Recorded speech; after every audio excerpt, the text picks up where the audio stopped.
impatiens o las peonías?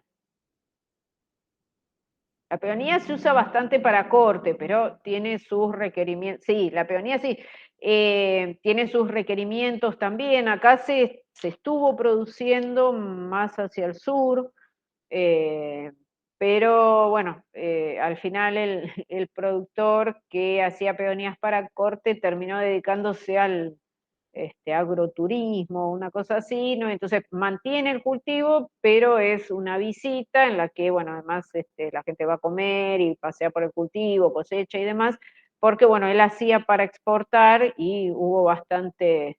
Sí, sí, INTA siempre va haciendo así, y tratando también de incentivar un poco otras especies que no son sí, sí, de peonía, sí, porque bueno, en realidad INTA un poco el trabajo que va haciendo es ¿no? De ir buscando, a veces para determinadas regiones geográficas también, y buscar por ahí alternativas a lo que son los cultivos más tradicionales, ¿no? Ahí eh, siempre está como el debate, ¿no? De qué conviene, porque bueno, por ahí un productor grande tiene más espalda, porque tiene más capital y puede aguantar un poco más y eh, puede intentar introducir novedades y ver qué pasa, pero no siempre es eso lo que termina ocurriendo, ¿no? Y a veces los productores más chicos por ahí intentan con algunas especies, aun cuando sean un poco más complejas, pero para poder ofrecer algo que no está tan visto en el mercado, ¿no? Entonces, bueno, y generalmente INTA va en las distintas regiones va haciendo ese trabajo, ¿no? Como para ofrecer también una herramienta a los productores que, según la escala de producción que tengan, les pueda ser accesible, ¿no? Pero bueno, como cultivo es un cultivo un poco más delicado y más complejo, ¿no? La peonía, la alegría del hogar, dándole, digamos, las condiciones que requiere, no es difícil de llevar adelante, pero bueno, es costoso actualmente más todavía, porque bueno, están todos en dólares el precio de los híbridos F1, entonces bueno, se hace un poco difícil desde el lugar económico. Eh, bueno, y acá también, ¿no? Dentro de cada estacionalidad siempre hay algunas especies que son más vendidas que otras y que son las que en general se producen, o si uno se quisiera poner a producir, bueno, por ahí diría, estas tienen más salida que la otra, ¿no? Es una visión bastante clásica, ¿no? En sí, como que la floricultura tiene las dos corrientes, ¿no? Por ahí los que prefieren hacer lo que es bien clásico y que están seguros que se va a vender, y están los que por ahí le buscan un poco más otros nichos de mercado que tiene que ver con especies que son poco producidas y que por ahí, aunque se hagan en menor escala, pueden encontrar lugares de venta porque no están tan vistas, ¿no? Ahí hay un poco para todas las formas de encarar la producción. Bueno, esto habíamos visto, estaba incorporado, creo, en la presentación, ¿no? Acá, bueno, se añade la cantidad de plantas por invernadero. Es importante considerarlo, ¿no? El volumen, bueno, tiene que ver con la cantidad de sustrato que voy a necesitar para la cantidad de plantas que quiero producir, dependiendo también el tamaño de maceta, ¿no? En cuanto al tamaño de maceta, depende de dos variables, ¿no? Depende de eh, el tamaño final de la especie.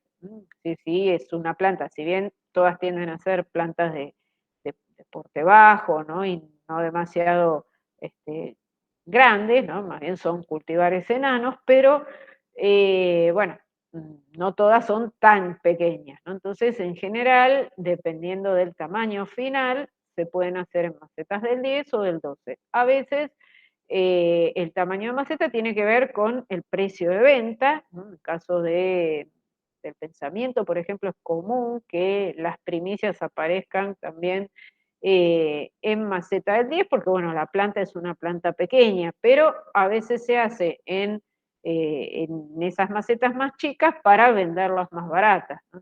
Ahí depende de cuál sea la estrategia.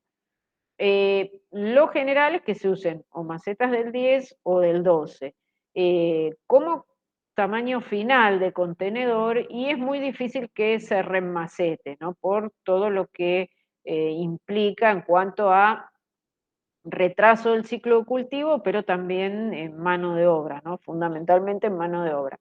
Eh, entonces, bueno, sí se va a vender en maceta del 10, cuando se hace el enmacetado va a maceta del 10 o a maceta del 12, pero no es que se va a estar haciendo un enmacetado en maceta del 10 para después pasarla a maceta del 12 o del 14.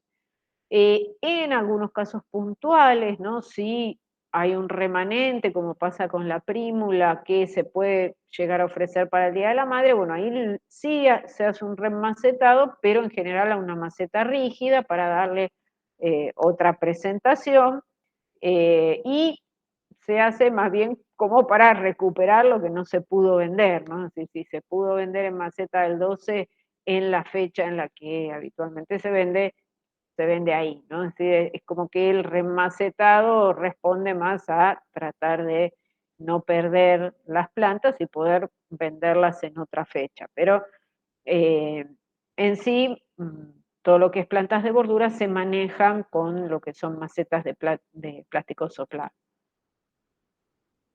Bueno, ahí lo que les va a servir es para calcular, ¿no? La cantidad total de sustrato requerido, y esto del número de plantas por invernadero es importante porque si tuvieran que pensar cómo lo planificarían, qué número tomarían en cuanto a la disposición de las plantas.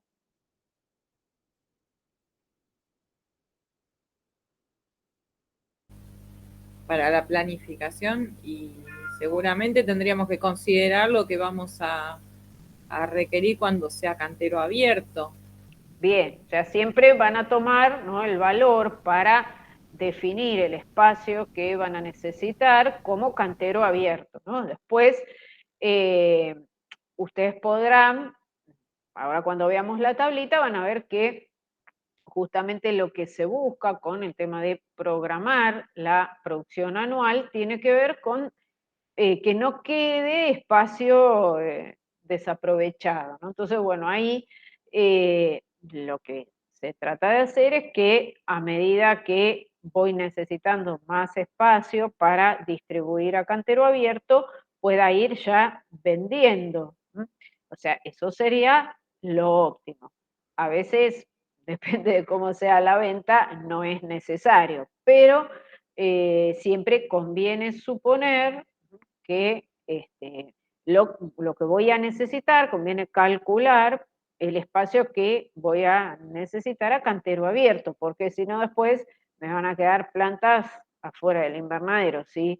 Calculo todo a cantero cerrado, ¿no? Entonces ahí eh, interesante, ¿no?, del ejercicio es ver, bueno, cómo voy a ir escalonando las siembras, los enmacetados y las ventas dentro de lo que tiene cierta lógica en el mercado, para poder ir haciendo que vayan rotando esos cultivos y siempre tener el- la superficie lo más ocupada posible.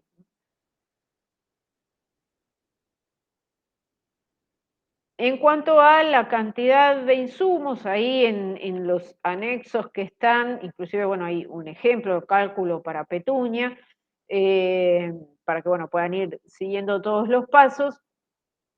En sí lo que se toma, ¿no?, es los cálculos para los cuadros que tienen ahí.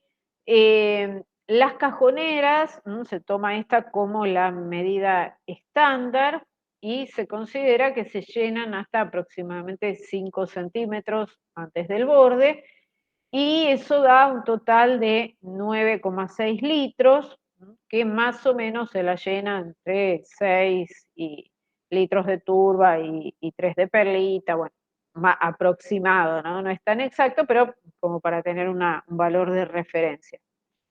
Y las cajoneras van a entrar 5 por metro cuadrado, ¿no? Esto es lo que sería el espacio de propagación. Entonces, cuando empiecen a pensar, bueno, ¿cómo distribuyo? ¿Qué cantidad quiero? ¿No? Siempre lo mismo que hacíamos para la flor cortada.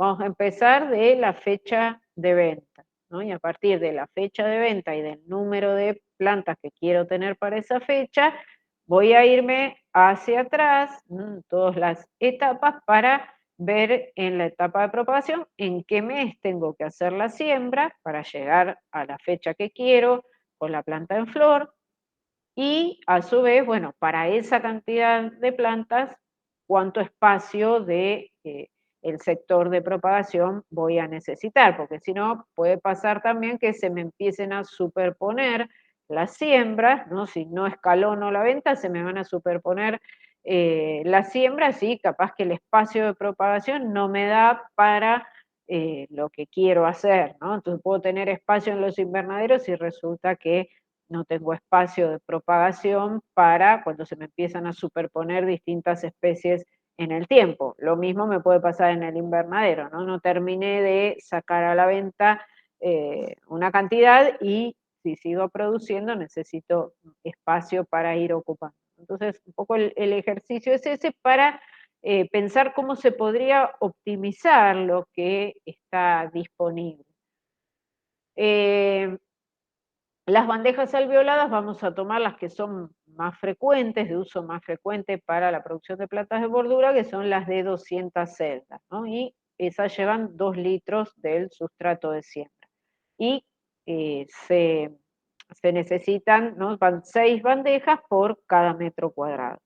Entonces, esos datos sirven como para decir, bueno, para tanta cantidad de producir voy a necesitar en tal fecha tanta superficie en el invernadero de propagación para hacer en cajonera o en bandeja. Ahora vamos a ver cuál es el criterio, ¿no? Para optar por uno o por otro. Eh,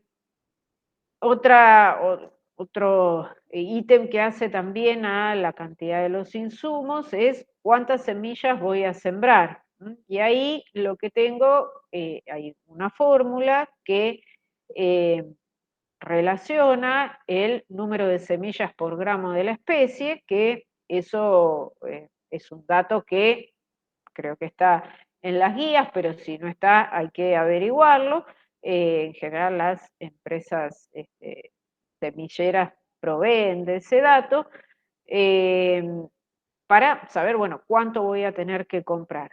En el caso de las semillas comerciales, la pureza se considera que es 1, ¿no? No tiene que venir con otros materiales que no sean las semillas. Eh, el poder germinativo, si bien el poder a nivel comercial, el poder germinativo de un F1 tendría que ser del 98%, eso está garantizado cuando se utiliza siembra de precisión. Que la siembra de precisión no necesariamente quiere decir tener una máquina sembradora.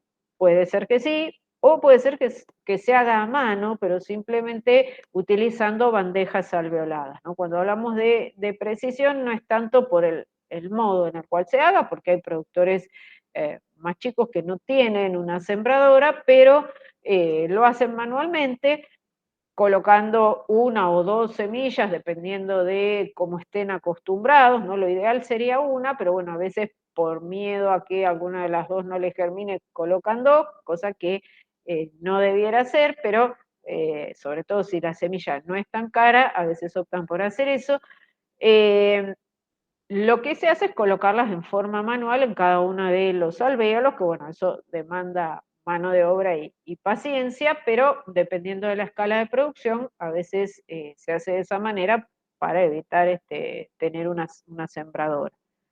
Sí, algunos también ponen 3, pero bueno, o sea, no sería lo recomendable, pero ahí depende de cómo el productor conozca, ¿no? Si son semillas que ya las viene usando, a veces por ahí compran semillas que no son de tan buena calidad y prefieren poner 2 o 3 semillas por alvéolo y bueno, que salga la que salga, que comprar una semilla más cara. Pero en una semilla de buena calidad se supone que eso está garantizado, ¿no? No tendría por qué pasar que germine. Claro, bueno, en el caso de la floricultura no se ralea porque es muy cara la semilla, ¿no? Entonces, difícilmente se haga raleo. Si el productor recolectas, ¿no? Como esto que les contaba de este productor de flor de corte que le encontró la vuelta para producir semilla propia. Eso ya es otra cosa, ¿no? Porque, bueno, el costo de la semilla no tiene demasiado peso en el costo final. Pero cuando son semillas importadas que son caras, eh, por un lado viene garantizado el poder germinativo, entonces no tendría por qué germinar una de cada dos o de cada tres. Pero tampoco el productor, por el costo de la semilla, va a hacer raleo innecesario, ¿no? Es decir, bueno, germinaron y la saco, no lo va a hacer porque justamente la incidencia del costo de la semilla es muy alto.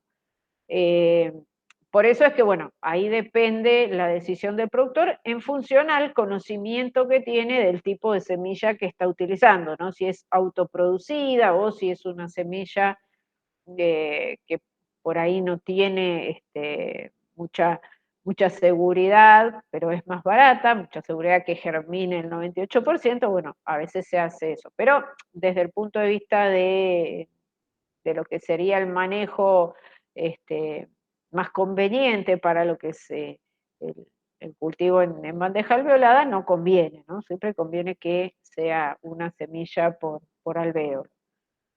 Cuando se hacen cajoneras, ¿no? Ahí, independientemente del eh, valor de poder germinativo que la semillera le ponga a la semilla, siempre se considera el 95 por un tema de desperdicio que se va a dar por la propia técnica de siembra. Entonces, por eso es que se achica ahí un poco el porcentaje, porque bueno, siempre se considera que va a haber más pérdida que en lo que es siembra de precisión. Y para otros factores, ¿no? Además de lo que es el poder germinativo, que tienen que ver con que se rompen raíces, que después de la siembra en cajonera va a haber competencia entre plantas, no todas las plántulas van a llegar a estar bien logradas. También se introduce este factor de corrección o factor agronómico, que lo que hace es un ajuste más fino todavía del número de semillas a comprar, ¿no? Esto tiene que ver con que si el productor quiere lograr o tiene comprometida una venta con tal cantidad eh, de plantas, bueno, tiene que tener logradas esas plantas. ¿Le podrán sobrar algunas? Sí, pero no le debieran faltar, ¿no? Entonces, lo que hace esta fórmula es poder estimar, ¿no? Así como veíamos en la flor cortada, aplicábamos ese porcentaje de pérdida que se va a dar a lo largo de toda la cadena, ¿no? Entre propágulos que por ahí no enraizaron bien o sufrieron cualquier problema a lo largo del cultivo o también lo que son las pérdidas en post cosecha, flores que no salieron con la calidad esperada, que tenían algún tipo de daño, ¿no? Entonces siempre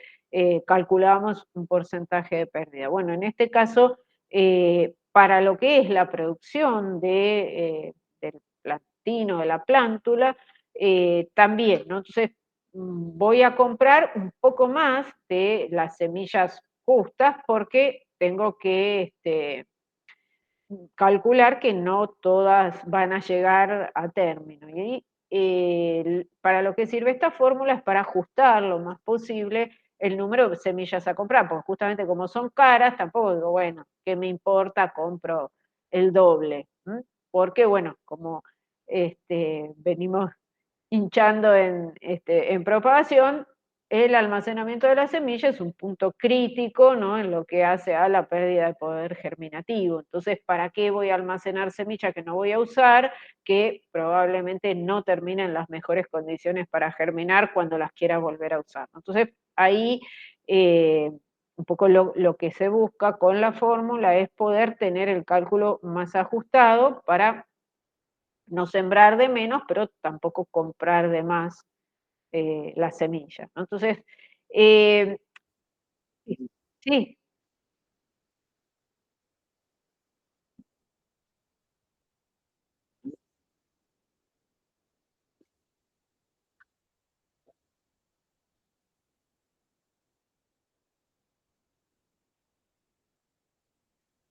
Claro,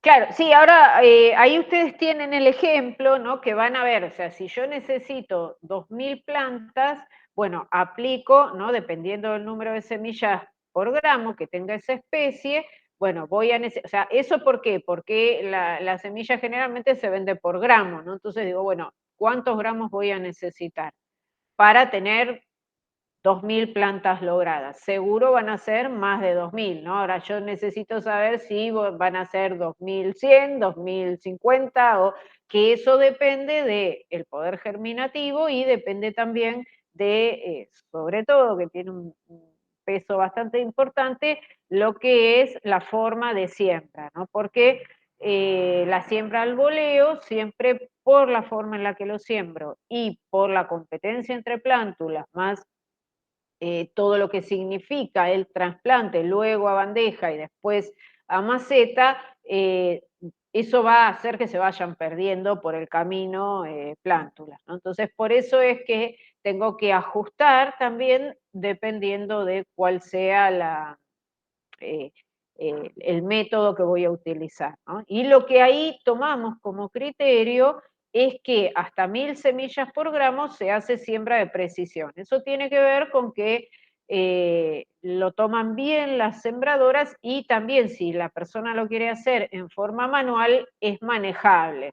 Ya más de 1.000 semillas por gramo, bueno, es una complicación. O sea, para la máquina, que tienen que ser máquinas muy especiales o tienen que ser semillas peleteadas, pero son mucho más costosas, ¿no? Para que este, la máquina las pueda tomar bien sin problema.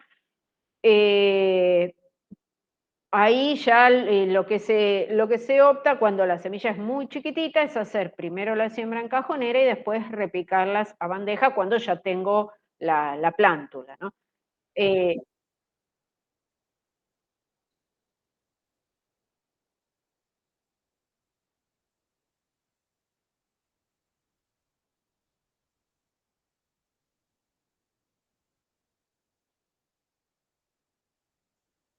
Claro, por eso. O sea, hay algunas sembradoras, pero que no, para nuestro país son bastante costosas, digamos, que no justifica al productor tener ese nivel tecnológico para la producción de plantas de bordura, ¿no? A no ser que fuera un productor muy grande, ¿no?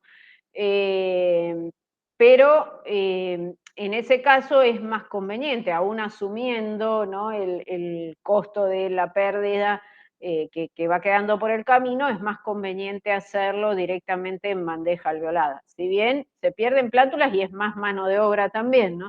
Pero es lo usual porque si no tienen que ser sembradoras muy, muy costosas, ¿no? Y que tampoco hay una garantía de que trabajen tan correctamente como para que vaya una semilla por alvéolo, ¿no? Entonces también puede ser que la misma sembradora termine tirando 3 semillas porque son muy chiquititas, o que haya que comprar la semilla peleteada, pero la semilla peleteada es mucho más cara, ¿no? Entonces, y para estas épocas no justifica por el precio de venta del plantín, ¿no? Después, o sea, acá también tenemos que considerar eso, ¿no? Después cuando lo comparemos con lo que es la producción de plantas de interior, acá no se justifica una gran inversión porque se venden baratos en términos generales, ¿no? Hoy en día es medio difícil tener la dimensión entre barato y caro, pero en términos generales es mucho más barata que una planta de interior. Sí, Carolina. Profe, una consulta, porque sí, me imagino que deben ser súper chiquitas, porque más o menos 1.000 semillas es las zonas de lechuga, ¿no? En el caso de esas que son súper chiquitas y hay que tener que hacer la siembra al voleo, ¿se mezclan con algo? Así como por ahí a veces recomiendan en el pasto, no sé, mezclarlas con arena para que Eh, se dispersen mejor y ver dónde uno sembró. sí, ¿Cómo se hace en este caso para que sea sí, en general se mezcla, como la arena es lo más común, o si no con algún material así finito también, pero que permita detectar que sea homogénea la distribución. Si no, a veces se pueden ir haciendo surquitos, ¿no? En la cajonera y tirando como si fuera en un surco. Eso depende de cómo a cada uno le quede más práctico después para hacer el trasplante, ¿no? Pero, porque al voleo, después también el trasplante se hace un poquito más complejo, pero bueno, en cualquiera de los casos se haga del modo que se haga, siempre va a haber pérdida, ¿no?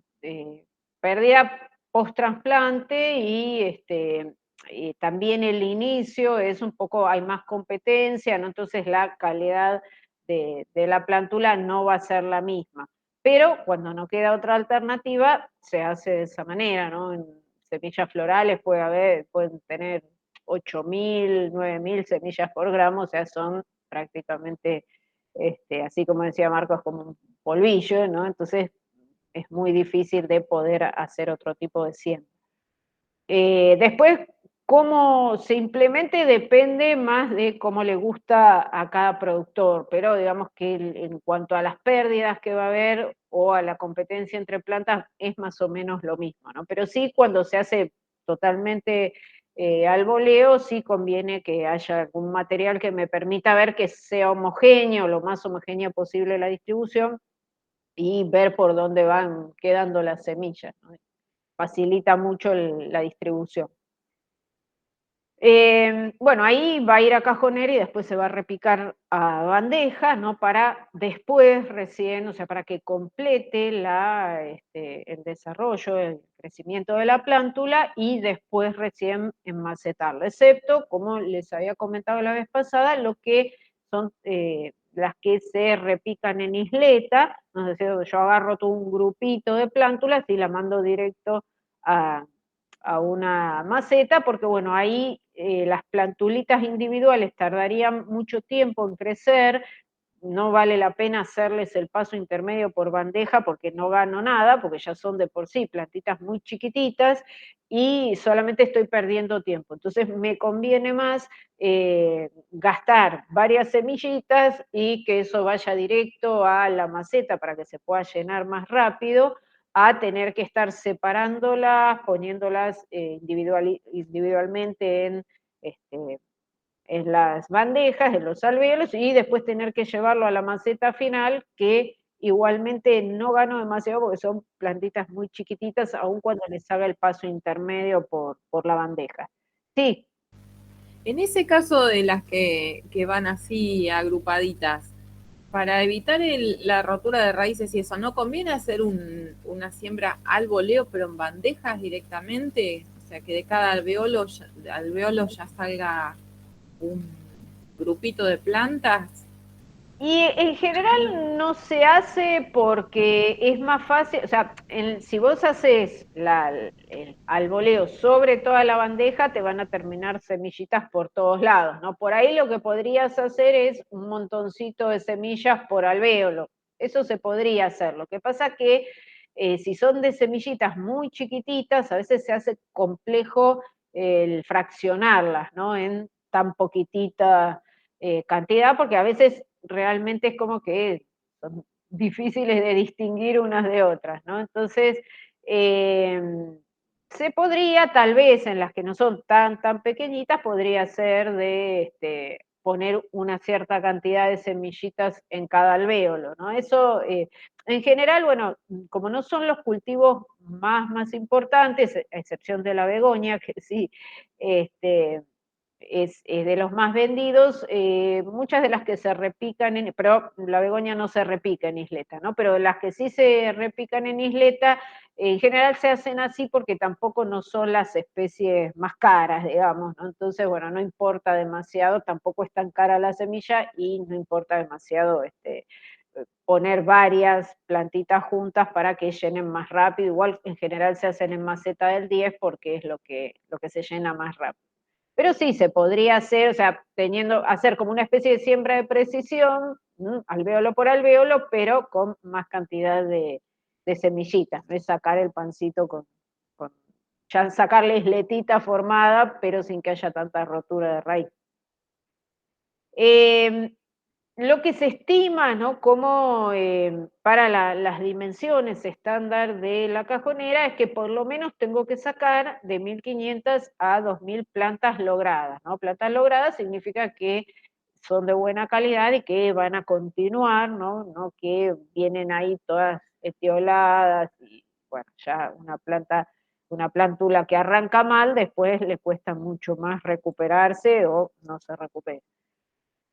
Em, Esto, el tema de las soluciones es importante y esto es un trabajo que llevó muchos años de recolección de datos en la práctica para poder tener estos valores, porque en general se hace muy a tanteo y no se va midiendo, pero también es importante cuando uno quiere decir, bueno, ¿cuánto voy a necesitar de productos? Bueno, tendré que saber cuánto voy a aplicar con cada pulverización, si se aplica pulverizado o se aplica por riego. Eh, no, así que bueno, estos son valores promedios que surgieron de medir en la práctica para tener una referencia de qué cantidad qué volúmenes de lo que sea, ¿no? Que esté pulverizando o que esté regando del producto que sea, según el método de aplicación, cuánto voy a necesitar para a partir de ahí poder calcular cuánto principio activo voy a estar aplicando. O sea, la idea es hacer una programación anual o por lo menos estacional, ¿no? De una de las dos estaciones. Em, bueno, acá justamente el volumen, ¿no? De aplicación, si es por riego o si es pulverizado. Acá trae todos los tipos de contenedores porque, bueno, ahora vamos a ver que se van a proponer los distintos productos ya desde la etapa de propagación. En este caso tomamos el fungicida más frecuente, que es el Previcur, o bueno, hay otras marcas también, pero el más famoso es el Previcur, que se usa para lo que es dumping off, ¿no? Que es uno de los problemas más grandes en todo lo que son almácigos, ¿no? Entonces, a veces no basta con que esté esterilizado el sustrato, igual pueden aparecer, entonces siempre es costumbre, ¿no? No es que sea un requisito sí o sí, pero es costumbre utilizar algún fungicida de prevención del dumping off o del mal de los almácenes.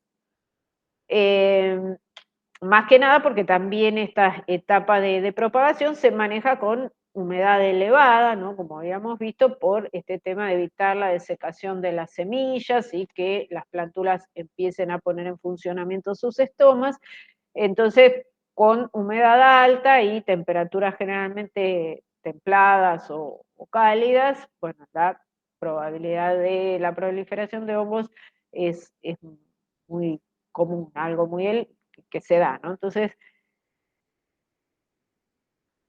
ahora vemos la tabla, ahí vamos a ver por qué el tiempo de aplicación va a depender de cuánto sea el ciclo de cultivo, ¿no? Ahora vamos a ver para cada especie, o por lo menos el ejemplo, digamos, de las principales especies.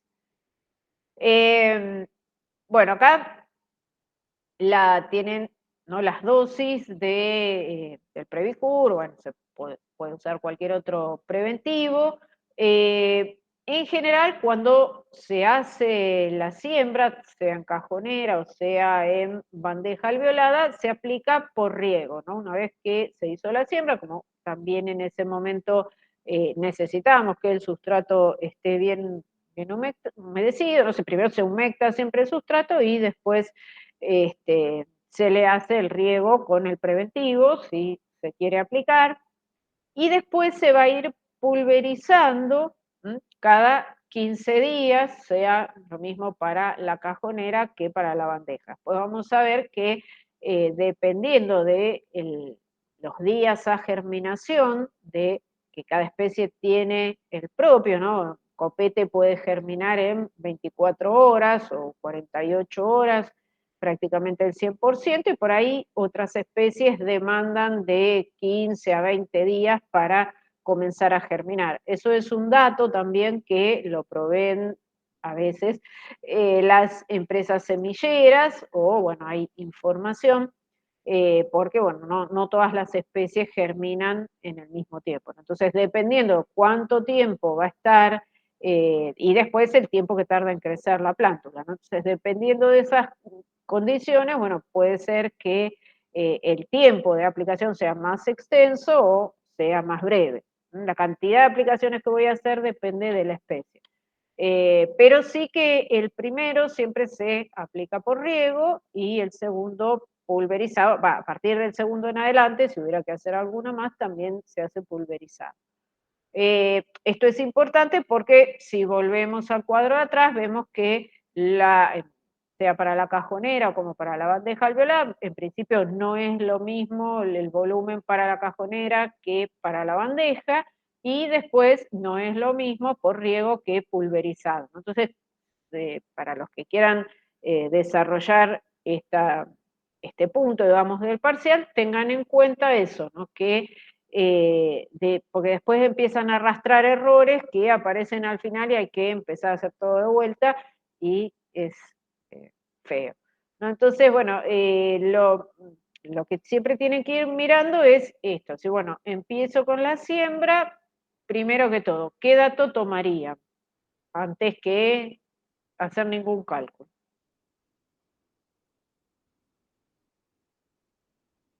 Ya eligieron la especie y ¿cuál sería el primer dato a considerar? Saber cuántas plántulas queremos obtener. Bien, eso es mi objetivo, ¿no? ¿En qué fecha? ¿Y qué más? ¿Qué dato para después empezar a hacer todos los cálculos sin equivocar? La cantidad de plantas que voy a tener según los metros que tengo cubiertos o los Bien, metros donde las ese voy a sería plantar. el objetivo final, ¿no? O sea, eso es lo primero que tienen que saber. Después, Sí. cuando ya empiezan a pensar cómo la van a propagar, ¿no? ¿Cómo? Bien, ¿y qué me define? El peso de las semillas. Tiene número de semillas por gramo. No se olviden eso porque muchos años pasó que copiaron y pegaron sin tener en cuenta el número de semillas por gramo, ¿no? Y entonces arrastraron un ejemplo que estaba hecho en bandeja, pero resulta que esa especie se arrancaba en cajonera, ¿no? Entonces, o a la inversa. Entonces ahí siempre piensen eso, eviten el copia y pega, porque después pasa que si bien los cálculos después se vuelven algo reiterativos, no, siempre tengan en cuenta cómo empiezan, ¿no? Número de semilla por gramo, a partir del número de semilla por gramo calcularé distinto, ¿no? Aplicaré distinto esos factores de corrección y de poder germinativo para la cantidad, o sea, ya me modifica el número de semillas a comprar. Y después me va a modificar también esto, ¿no? La aplicación, porque si no es en cajonera y es en bandeja, voy a tener unos volúmenes diferentes de si estoy iniciando el cultivo primero en cajonera y después pasándolo a bandeja, ¿no? Es decir, que ese dato es clave, ¿no? El dato de el número de semillas por gramo es clave para definir cómo van a ser las etapas de propagación y a partir de eso empezar a ver cuánto voy a necesitar de productos, de fertilizante y todo lo demás. Bueno, acá esto lo habíamos visto para los fungicidas y una vez que ya está enmacetado, ¿no? Acá aumenta la dosis también, siempre se aplica por pulverización y o mayormente, o sea, para aplicarlo directamente al sustrato tendría que ser un producto sistémico que ya es más caro también, pero lo más habitual es que se apliquen por pulverización. Eh, los 7 días después que se hace el enmacetado no se aplica nada, ¿no? Y después empiezo a aplicar cada 7 días si estoy en otoño-invierno o cada 15 días en primavera-verano. Esto es para hacer el cálculo, ¿no? Y es el cálculo de máxima, suponiendo que viene todo mal y voy a tener que estar aplicando porque tengo plagas y enfermedades todo el tiempo. No va a ser así, evidentemente lo que se recomienda no es esto, ¿no? Pero bueno, esto es para que si en el caso que se me presenta esa dificultad, yo lo tenga considerado dentro del costo, ¿no? Podrías no aplicar, claro, pero en ese caso es mejor que vos ya hayas cargado ese costo al costo final del plantín, a que no lo hayas cargado y después tengas que gastar en un agroquímico que no tuviste entre tus cálculos, ¿no? Un poco para afinar el lápiz a la hora de fijar el costo del plantín, porque a veces pasa que cuando estas cosas no se calculan, llega un momento en el que después, un día se dan cuenta que están gastando más en insumos a veces que lo que están recuperando después por la venta del producto, ¿no? Entonces es un poco para evitar. Claro, también se pueden utilizar agroquímicos preparados, ¿no? Ahora, bueno, hay muchas opciones, ¿no? De manejo orgánico o agroecológico que evitan, esto es, digamos, lo que sería el manejo típico y convencional y de máxima. ¿M? Después, todo lo que podamos sustituir, ¿no? Si llegamos, bueno, con el tiempo para tener el tema de sustentabilidad en floricultura, desde ya que todo lo que podamos sustituir y evitar va a ser bienvenido. Pero, bueno,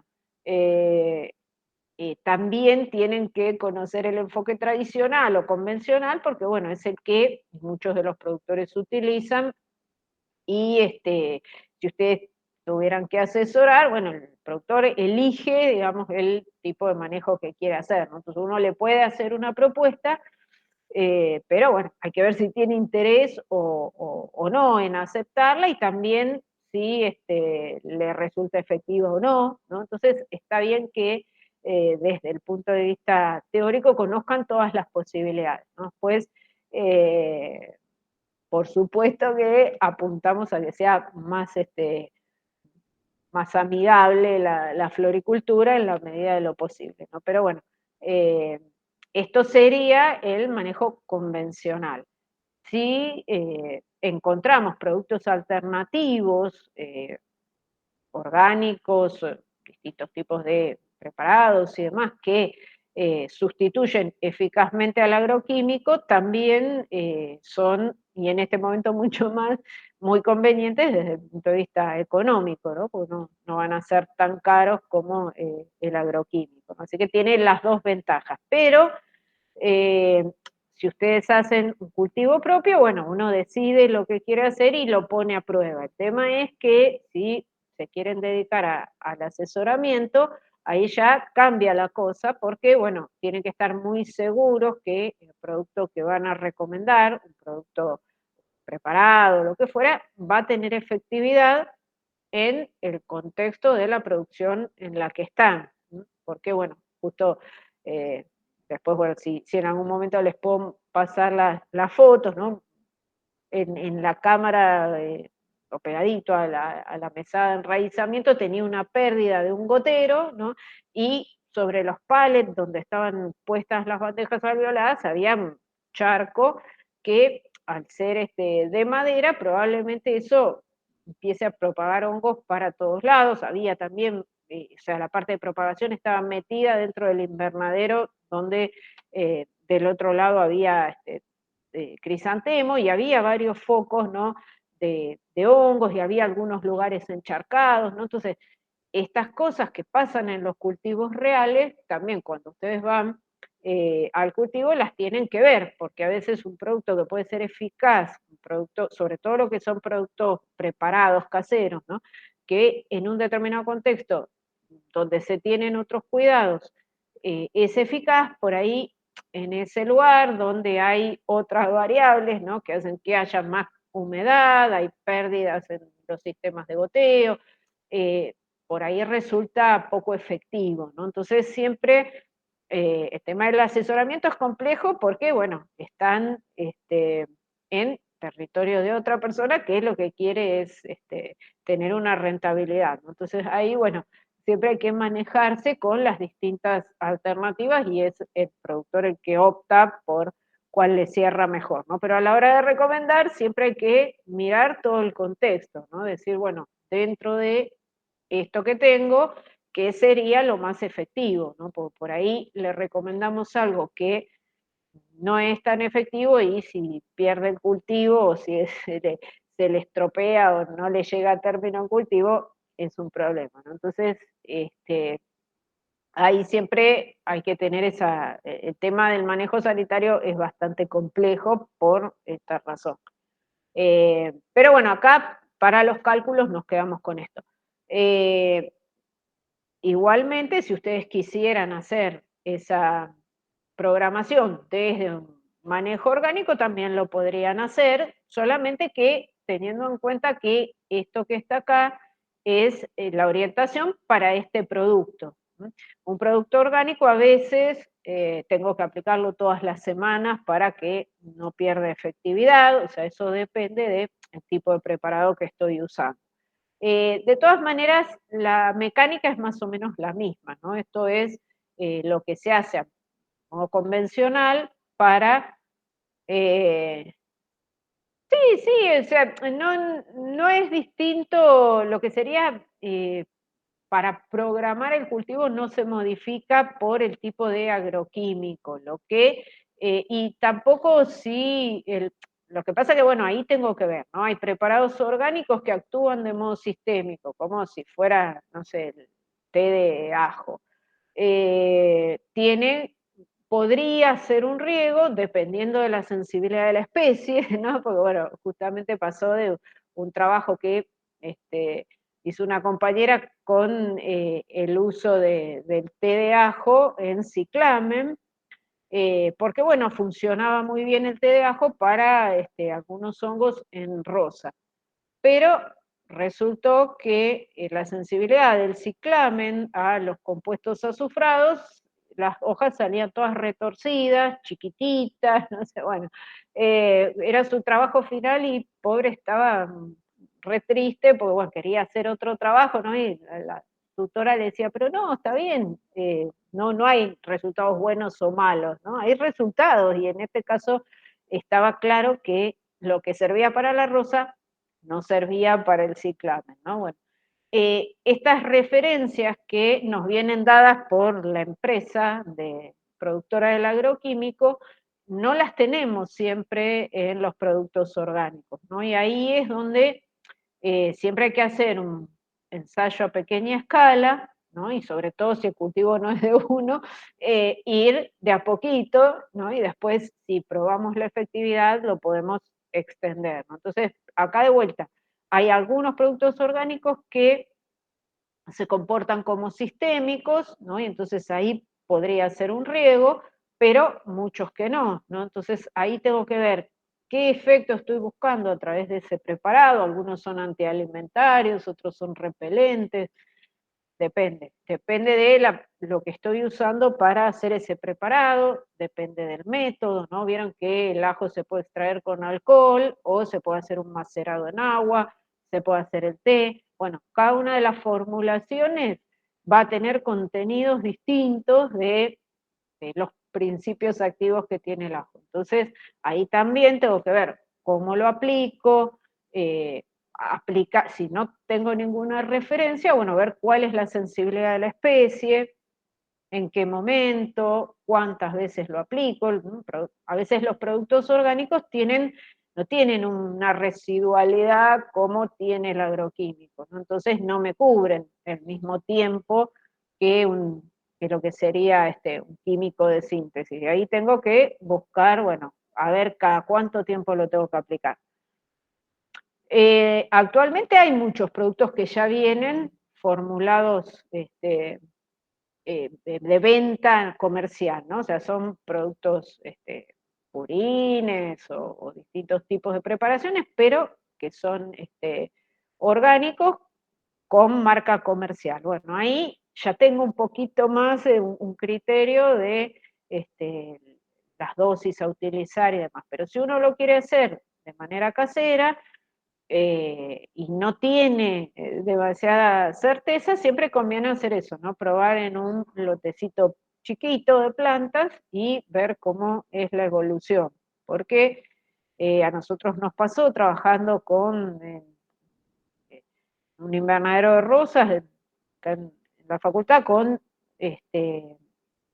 quisimos iniciar un cultivo agroecológico, ¿no? En un invernadero que, bueno, venía de haber sido fumigado con glifosato y demás. Bueno, después de hacer bastante trabajo previo, bueno, queríamos reconvertirlo en una producción agroecológica y tomamos muchas de las recomendaciones de INTA para lo que son huertas, y resulta que había algunas que para un cultivo de rosa no funcionaban de ninguna manera, ¿no? Entonces por ahí nos pasó de usar plantas trampa que en realidad atraían menos los pulgones que la propia rosa, ¿no? Entonces, esas cosas a veces también hay que tener en cuenta, ¿no? Las referencias. En el momento que lo empezamos a hacer, hace ya, ¿no? Como creo que en el 2012, por allá, no había tampoco tanto, ¿no? Era como, bueno, muy experimental, y las referencias que podíamos sacar de lo que era el manejo en una huerta no es lo mismo que en un cultivo de flores, ¿no? Primero porque, bueno, la flor tiene que estar hiperpresentable, y después porque la biodiversidad que puede existir en un cultivo hortícola, y más cuando son datos, por ahí los datos de INTA vienen más para lo que es pro huerta, ¿no? Y eh, no era la misma que cuando uno tiene un único cultivo en un invernadero y tiene un montón de plantas de la misma especie, ¿no? Entonces, eh, por lo general, siempre conviene ir haciendo de a poquito, ¿no? Y buscar primero si hay datos, ¿no? En otros países se está haciendo un poco más de floricultura orgánica, ¿no? Entonces, bueno, ver los manejos que se hacen, como para no errar tanto, y en base a eso siempre ir de a poquito viendo, ¿no? O sea, el salto de recomendar al productor es complejo, ¿no? Porque eh, hay que tratar, para que se convenza, hay que tratar de que le dé resultados, ¿no? Si no, lógico que quiera que opte por el producto, el agroquímico, que ya sabe, ¿no? Y que ya sabe el efecto que tiene. Entonces, bueno, pero sí, el planteo, digamos, sería el mismo, ¿no? Lo que tiene que ver con la planificación, por ahí se reduce algún costo, bueno, si se hace un preparado casero, que no tengo que comprar el fungicida o el insecticida. Bien, en cuanto a los insecticidas, no se aplican en lo que sería la etapa de propagación, y en las macetas también, ¿no? Siempre la primera semana después del enmacetado se deja tranquila la planta,